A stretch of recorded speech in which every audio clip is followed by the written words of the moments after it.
আসসালামু আলাইকুম। তো আসলে নাস্তিক অনেকগুলো সৃষ্টি হয়েছে মুসলমানের মধ্যে থেকে। তো এই নাস্তিকগুলোর বিষয়ে কিছু না বললেই নয়। আপনারা নাস্তিকগুলো কম বেশি চেনেন, তাদের অনেক ভিডিও দেখেন। আমাদের যতটা ভিডিও ভিউ হয় না, তার থেকে তাদের বেশি বেশি হাজার হাজার কোটি কোটি ভিউ হয়। তো ভিউয়ের কথা আমি বেশি মনে করি না, তবে এতটুকুই আমি মনে করি যে এই নাস্তিকেরা কতটুক বোঝে এবং কতটুক জানে এবং কতটুক বলে, অথচ তারা এক একজন মুফতি দাবি করে, আলেম দাবি করে, পাশ করে, তারপরে ইসলামের শূন্য ফলাফল মনে করে, যার কারণে তারা নাস্তিক। আদৌ কি তারা ইসলামকে তারা মনে চোখে দেখেছে? অবশ্যই দেখে নাই, কারণ তারা মনে চোখে দেখে নেই, তাদের অন্য কিছু লোভ লালসা কাজ করেছে, যার কারণে তারা একেবারেই ইসলাম থেকে ইসলামের প্রোপাগান্ডা ছড়ায়া এবং নিজেকে লোভে আকৃষ্ট করে তারা হাত পা গুটিয়ে নিয়ে ইসলাম থেকে তারা বিলাসিতায় গা ভাসানোর জন্য অন্য অন্য কান্ট্রিগুলোতে তারা বর্তমানে বসবাস করছে। কেন তারা এরকম বসবাস করছে? কারণ এই পৃথিবীতে সুখটাই তারা বেশি মনে করে শয়তানের ধোকায়, প্ররোচনায়। এবং তাদের বিষয়ে মৌলিক কথাগুলো বলা যাক। তাদেরকে যদি জিজ্ঞেস করা যায় যে আপনারা নাস্তিক হলেন কেন এবং ইসলামের বিরুদ্ধে এত এত বেশি বেশি কথা বলেন কেন, হিন্দু খ্রিস্টান ইহুদি তাদের বিরুদ্ধে এত কথা বলেন না কেন, তারা একটাই বলবে, তারা যে লোভে পথভ্রষ্ট হয়েছে সেটা না বলে বলবে যে নবীকে নিয়ে কটূক্তির কথা বলবে, নবী হচ্ছে মরুর ডাকাত, নবী এসে ধর্ষণকারী, এই কথা বলবে। তারপরে তারা বলবে যে মুক্তি হিসাবে, আলেম হিসাবে দাবি করার পরে বলবে যে আমি ইসলামের প্রোপাগান্ডা ছড়াই এই কারণে যে ইসলাম সম্পর্কে আমি অনেক কিছু জেনেছি কিন্তু ভালো কিছু পাইনি। আচ্ছা, আপনারা তো জানেন যে ইসলামে ভালো কিছু বলতে সব কিছুই ভালো এবং বিজ্ঞানসম্মত, বাট তারা যে ভালো কী জিনিস সেটা মন থেকে উপলব্ধি করতে পারে না। তাহলে ভালোর প্রেক্ষাপটটা বুঝবে কিভাবে?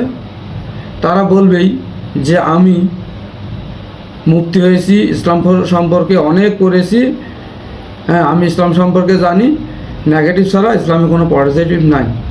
আসলে পজিটিভগুলো তো অনেক বিশাল, যে বৈজ্ঞানিক সম্মত যে ইসলামের একটা যে কলা কৌশল, যে ইসলামের একটা ধারা, এইটা একটা নিয়ম নীতি এবং বিজ্ঞান অনুযায়ী চলে, এইটা কিভাবে তারা শিকার যায়? আসলে তারা লোভের পক্ষে শিকার যায়। যদি বলা যায় যে হিন্দুদের নিয়ে তুমি কিছু বলো, না, হিন্দুদের সম্পর্কে আমি অল্প জানি, দুই একটা কথা বলে শেষ করে দেবে। ইহুদির ব্যাপারে আমি অল্প জানি, দুই একটা কথা বলে শেষ করে দেবে। কারণ তারা তো ইহুদি খ্রিস্টান অন্য অন্য জাতির টাকা খেয়ে ওই সব রাষ্ট্রে তারা বসবাস করছে। যদি তাদের বিরুদ্ধে কথা বলে তাদের মৃত্যু নিশ্চিত, তাদেরকে ঝগড়া বাঁধানো লাগবে না। শুধু দুই একদিন কথা বললেই ইহুদি খ্রিস্টানের, যদি বলে যে ইহুদি ভাষা আমি জানি না, হিব্রু ভাষা আমি জানি না, একটা মানুষ পারে না এমন কোনো কাজ নাই যে ইহুদি ভাষা ইংলিশে কনভার্ট করবে, বাংলাকে ইংলিশে ট্রান্সলেশন, হিব্রুতে ট্রান্সলেশন করবে। ওগুলো করতে পারবে না। ইহুদিরা এতটাই মারাত্মক, এতটাই ডেঞ্জারাস যে আপনি যেখানে বসে আছেন ওখানেই ডার্ক ওয়েবসাইট থেকে আপনাকে নিমিষে মেরে দেবে। কারণ ওই ভয়ে তারা বলে না, কারণ মুসলমান তাদেরকে ক্ষতি করবে না, মারবে না, এই সিস্টেমটা নাই। ইসলামে সরাসরি ওকে বুঝানোর পরে যদি না বোঝে তখন ওর বিরুদ্ধে শাস্তির ব্যবস্থা গ্রহণ করবে। কিন্তু ইহুদি খ্রিস্টান বা অন্য জাতি কখনোই ওর কথাই শুনবে না, ডাইরেক্ট ওপারে পাঠায় দেবে। তো এটাই, এই যে ইহুদিরা এরা যে ইসলামকে এতটাই এতটাই জঘন্য মনে করে, কিন্তু আসলে যে ইসলামের মধ্যে এত উদারতা, এটা কিন্তু অন্য কোনো ধর্মের মধ্যে নাই। নিয়ম নীতি, ভালোবাসা, আদর্শ, ও যেটা দেখেছে, যেটা শুনেছে, এটা বিগত 1400 বছর আগে ওইটা ছিল, এবং ওইটা নবী করিম সাল্লাল্লাহু আলাইহি সাল্লাম যা করেছেন ইসলাম প্রতিষ্ঠার জন্য অতটুকুই করেছেন। তারপরে যেগুলো বাদ দিয়েছেন, যেগুলো রেখে দেওয়ার রেখে দিয়েছেন। এটা হলো ন্যায্য কথা। ওরা যদি একবার হিন্দুদের, ইহুদি খ্রিস্টানদের একবার বা 2-4 দিন, যদি 3 দিনের বেলায় এক একটা যে কোনো কথাবার্তা ওদের বিরুদ্ধে বলবে, ওদের অস্তিত্ব আপনারা খুঁজে পাবেন না। এই নাস্তিকেরা ওখানে থাকার ওদের এমনই এক পর্যায়ে দুষ্কর হয়ে যাবে। ওরা করুক, হিব্রু ভাষা না পারলে ইংলিশে ট্রান্সলেশন করুক, যে ওরা কয়দিন বেঁচে থাকে মুসলমানদের। কারণ ওরা তো ওদের ইহুদিদের টাকা খেয়ে দালাল হয়ে মুসলমানদের ইসলাম ধর্মকে প্রকাণ্ডা হিসাবে তোরা চালা দিই যে এটা ভালো না, এই ধর্মটা বহুত খারাপ। আসলে কি খারাপ? একেবারেই খারাপ না।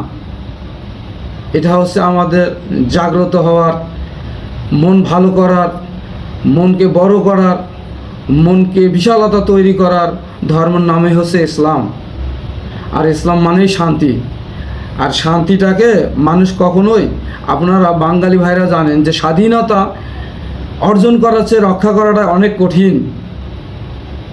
আপনারা জানেন যে সবাই, যে ইহুদিরা যে ওদেরকে আশ্রয় দিচ্ছে, হিটলারে মেরে ফেলবে, যার কারণেই ওরা ওখানে অবস্থান করতেছে। বর্তমান যুগে তারা ওখান থেকে যুদ্ধ করতেছে ফিলিস্তিনদের সাথে। বাট মুসলমানেরা ওদের বুদ্ধির কারণে ধরা খেয়ে আজকে মারা যাচ্ছে। তো যাই হোক, সেটা আমি বলছি না।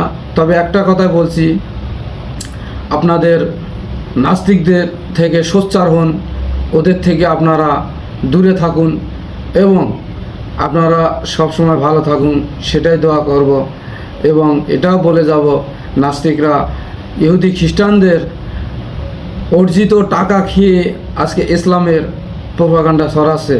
ইসলামের কিছু কিছু জায়গায় বিভ্রান্তমূলকভাবে হাদিস কালামে আছে, ওটা আসলে বিভ্রান্তমূলক না।